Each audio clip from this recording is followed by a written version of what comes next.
All right, and I am glad to be here because after this verdict video, then there's going to be the intermission video with Yuffie and the upper right, of course, but I'm not in a rush on it so far. Okay, guys, if you stuck around towards the beginning of when I started Final Fantasy VII Remake to now the ending, gosh!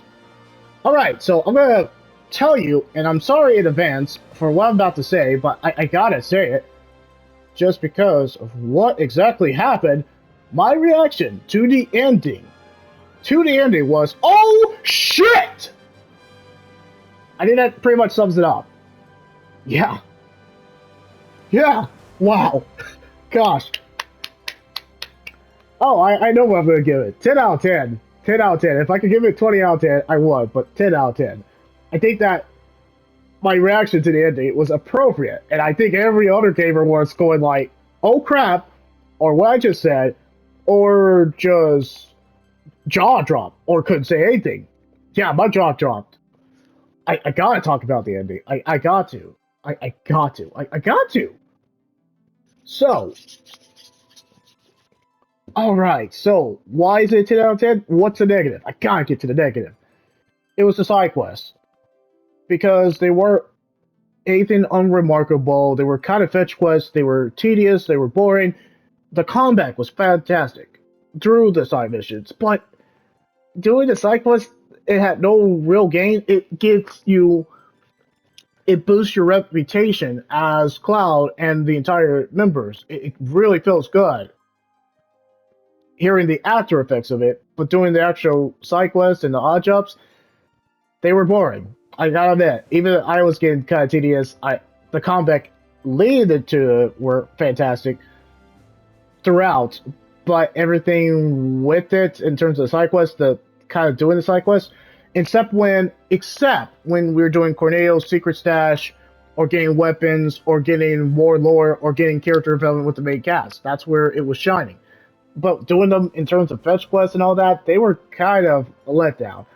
That's my complaint. Maybe they'll fix that in part two, because I just did not like them, except for the mini games. Those were fun, but anything doing with the side quest to kind of do like you're the errand boy and just to, hey, this is what I need you to do, was actually boring, and I was not enjoying it at all in terms of that part. Now, what I love, the story was perfect.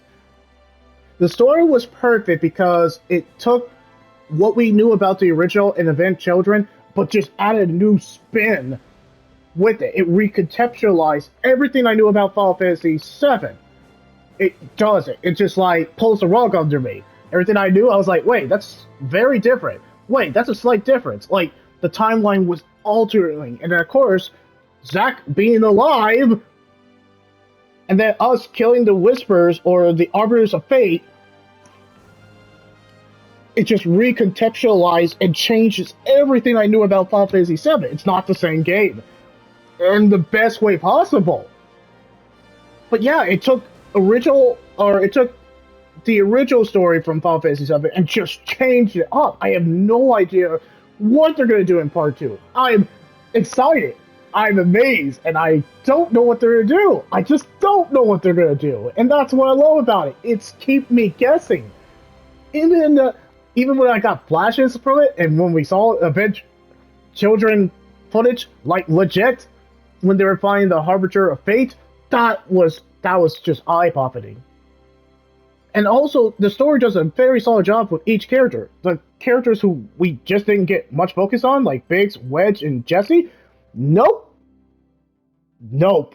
They got solid character development. But that's not just them. The main cast, Cloud, Tifa, Eric, Barrett, Red 13, even though he doesn't get a lot of time with us, and we don't get to play him, he got character development. Everybody got solid character development. Even Sephiroth. I'm amazed, and I'm very excited of where they do. Part two cannot come soon enough because I don't know where they're gonna go with it, and it's just fantastic. It started well and it ended well. They know what they're doing. Square Enix and the developers who is creating Final Fantasy VII Remake, they know what they're doing. I have no idea what's going to happen, and that's what I love about it. Another thing that I possibly enjoy It was definitely the graphics. Play in performance mode or graphics mode, you're not going to be disappointed. They're fantastic graphics. Overall, this is a game from 1997. 1997, we got all these compilations like Event Children, Dirge of Cerberus, Crisis Core, Before Crisis, and I think some other Final Fantasy VII, like First Soldier, that just came out. Besides the point, we got all these compilations, but we never got a full remake of Final Fantasy VII from 1997, and it shows. It pays off. It's a fantastically. It's just so fantastic. It's so detailed, attention to detail, the amount of work to just make a 1997 and just make it for modern. It just makes complete sense, and it's eye-poppingly good. I wanted to take photo of every scene. Like Chapter 15 was a good example, but the graphics were top notch. They were top notch. Another top notch, or another positive is the voice acting. Everyone killed it. Brought their A game. They're relatively newcomers, from Cloud to Aerith and Tifa. Yeah, they're newcomers, and they brought their A game. Even if we saw like familiar voice actors we see in other anime or they're well known, they bring their A game. Nobody's a weak link. Even the NPCs are not weak links. From the side missions. No one's a weak link. Everybody brings their A game. Even replacement for, I would have preferred Event Children voice actors to reprise their roles, but no, these guys bring their A games. I am not complaining. Everyone brings their A game. The voice acting's top notch, and as you can hear in the background, the music's fantastic. It's such a great. It brings the original soundtrack, but they remix it to a very respectable, astounding way. It respects Nobuo Uematsu's original soundtrack, and it just heightened it. From the opening title screen, as you can tell, they have a passion with the musical. This is the best sound. Is it the best Final Fantasy soundtrack I heard? Yes, it is, for good reason. And they just remixed it, and positive. Even when they were significantly changing Sephiroth and Genova's thing, when they bring the original back, they bring it back hard. It's a headbanger for almost every soundtrack. Yeah, pretty much every soundtrack. I would download it in Spotify. This music speaks volumes because they respect the original music and they just heighten it to an insane degree. It was cranked up to 11. I highly recommend to download the Spotify. Did I mention the graphics were fantastic? The graphics were fantastic. Another positive, and they didn't have to do it. They took Final Fantasy 15's battle system and just tailored it to what we knew from Final Fantasy VII, and just had a combination of Final Fantasy 15 and 7 combined together, and it gels so well. And plus, the cinematic galore that was happening with the gameplay that were implemented into the story cutscene worked to a degree. It was so cinematic gold. It was fantastic. Plus, outside of the cinematic, when you're just playing the characters, every character is so vastly different. They play so vastly different. They're all integral, especially in the final boss battle. You really, really see it. You really see it. But everybody is just so varied in terms of the gameplay style. You do not mind switching and playing everyone at least once. I'm curious on how Rit 13 will play because they saved him for part 2, and I'm going to be excited of how he plays. But for the 4 characters that we got to play, they're all fantastic. Even when you get the time to play them, you actually are moving them besides Cloud, just playing their segments. It's well needed. It's great story beats. And the gameplay matches the story because it's classic Final Fantasy, but with Final Fantasy 15, it just feels modern in the best way possible. For anyone who's new to Final Fantasy, I would highly recommend the Final Fantasy VII Remake. If you have the opportunity to play the original Final Fantasy VII, which is on PS Now at this moment, you'll see a vastly different. It's not the same game. Gosh, yeah, it's enough to mention the ending. The ending, if I was just going to solely based on it, they nailed it. They nailed it. Because they added time travel with Final Fantasy VII Remake. They didn't have to, but it pays off, and it makes complete sense. I like that where they're going into a story that we would have never guessed. Even I'm kind of like, I would have never guessed. I didn't think, I was like, figure there was some alternate timeline or time travel, as Doctor Who, whatever he said in terms of that phrase. But I don't know where to go with the story, and that ending was solid because it is leading up to something that we just don't know what's going on. If you have a knowledge of Final Fantasy VII, you might want to put that to bed because they changed it up. You don't know where it's going. But that ending, Zack being alive, Sephiroth intentionally changing the timeline because he wants to defy fate, because he knows he gets defeated in the original Final Fantasy VII. But the Whispers, I was wondering what their significance was until they showed us glimpses of event children. Aerith's death. I'm sorry if I spoil it, but Aerith freaking dies in the original Final Fantasy VII. So now that Sephiroth has significantly changed the events and Zack is alive, I'm curious if she's still dying. And that's not a spoiler if you have played the original Final Fantasy VII. Aerith dies. And that's why I was so protective of her, because she dies.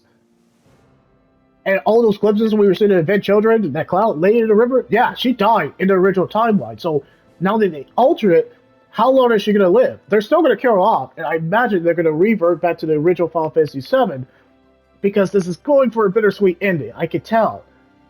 But I don't know where they're going. I don't know if they're going to keep her alive longer than past Part 2, or they're going to kill her off. Sephiroth kills her.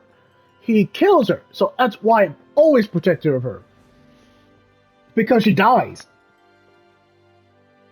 But because of that, but now Zack is alive, this just changes everything. What are they going to do with him? I don't know what they're going to do with Zack. I don't know. I really don't know. I don't know how they're going to do it. I don't know what they're going to do. So I'm going to be... I don't know. That's what I love about the ending. It's so unknown. It's so diverse. I don't know where it's going. And that's what's got me excited. Did I mention that in the story? I guess I could add to the story, but I think the ending could be explained on itself. And plus, I love the Harbinger of Fates, or the Whispers. Their significance, it just changes things a lot. I love learning about them, and I love how their story ended. We're going to see them, I imagine, in Part 2, or the end of Final Fantasy VII Remake. I mean, how this is probably going to end is the original Final Fantasy VII timeline is going to be restored, and then Aerith's going to die. Same as that. I think they're going to change it up so that way they can fix the timeline, because I think major characters like Set and Vincent are going to be drastically different. Or things are going to be so different that we won't recognize it. Now I know we got the intermission, but that's kind of our tie over until Part 2. It can't come soon enough. So yeah, guys, it's a 10 out of 10. I highly recommend it. I highly recommend Final Fantasy VII Remake. Even if you're not a Final Fantasy VII, get Final Fantasy VII Remake. Stop watching this video and get it. I highly recommend it. Give me thumbs up. Leave comments. Yes, we can definitely talk about what happened in the ending. I would be cool to talk about it too.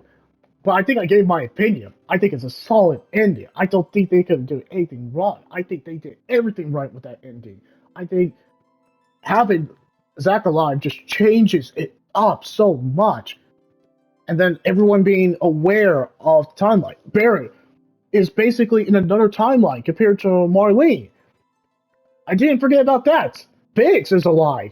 And Jesse could be possibly alive because of that pandemic. Because if Biggs is alive, I don't know if Wedge is alive, because we didn't actually see him being pushed out the window. We heard it, but I don't know if he's actually dead. If Wedge is actually dead, I want to see the body to confirm he's actually dead. Until we don't see the body, like his first apparent death, I thought he was dead, but he didn't survive. That's what changed it up too. There's so many narrative beats and now narrative changes they did in original Final Fantasy VII. I don't know what to expect. So yes, I'm going to end it right here because I think I have explained it. There's other people like Jeremy Johns or some other YouTube videos who will, yeah, I think they will explain it more. I just don't. I'm curious and I'm proud of where this is going. So of course, leave a like, leave a comment, and of course, if you want to talk about this, I do not mind. Just, of course, no spam. But, of course, stay tuned for more Final Fantasy VII Remake content. I'm excited!